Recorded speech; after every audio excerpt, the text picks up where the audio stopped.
Hello বন্ধুরা, শ্রেয়াস মেনুতে সবাইকে ওয়েলকাম। আজ আমি নিয়ে চলে এসেছি সম্পূর্ণ একটি নিরামিষ রান্না, অনুষ্ঠান বাড়ির মতন ছোলার ডালের রেসিপি।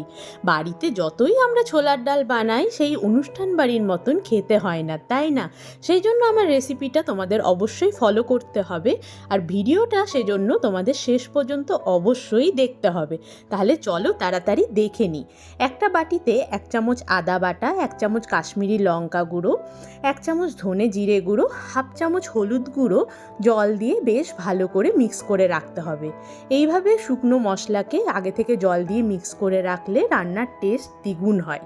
এরপরে কড়াইয়ে তেল গরম করে তাতে অল্প ঘি দিয়ে 2টো তেজপাতা, 1টা শুকনো লঙ্কা, অল্প জিরে ফোড়ন দিয়ে সেটা থেকে একটা মিষ্টি গন্ধ বেরিয়ে এলে আগে থেকে টুকরো করে রাখা টমেটো দিয়ে দিতে হবে। এখানে বেশ খানিকটাই টমেটো দিতে হবে। এরপর টমেটোটা গলে যাওয়ার জন্য অল্প নুন দিতে হবে। টমেটোটা গলে এলে আগে থেকে মিক্স করে রাখা মশলার পেস্টটা দিয়ে দিতে হবে।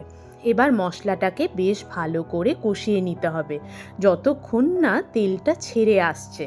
দেখতেই পাচ্ছ আমার মশলাটা এখানে কষানো হয়ে গেছে। এবার তাতে কয়েকটা কিশমিশ দিয়ে দিতে হবে। আর তোমাদের কাছে যদি নারকেল থাকে তোমরা নারকেলও দিতে পারো, খুব ভালো টেস্ট হয়। আমাদের কাছে ছিল না তাই দিতে পারিনি।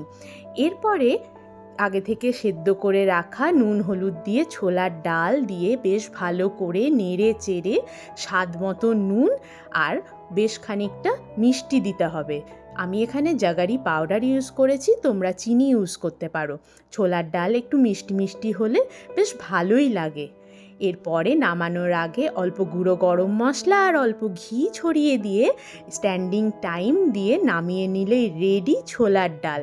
এখানে অল্প জল জল রাখবে, কারণ ছোলার ডাল অল্প জল টেনে নেবে ঠান্ডা হলে। লুচির সাথে ছোলার ডালের কম্বিনেশনটা জাস্ট মারাত্মক, তাই না? তোমরা নিরামিষের দিন এটা বানিয়ে বলো আমাকে কেমন লাগলো। আর এই রকম রেসিপি পাওয়ার জন্য আমার প্রোফাইলটা তো অবশ্যই ফলো করো। আর যদি ভালো লেগে থাকে তাহলে বন্ধুদের সাথেও শেয়ার করো। আর আমার এখানে লাইক কমেন্ট করতে একদম ভুলো না যেন। আর ইউটিউব থেকে দেখে থাকলে অবশ্যই আমার চ্যানেলটা সাবস্ক্রাইব করো।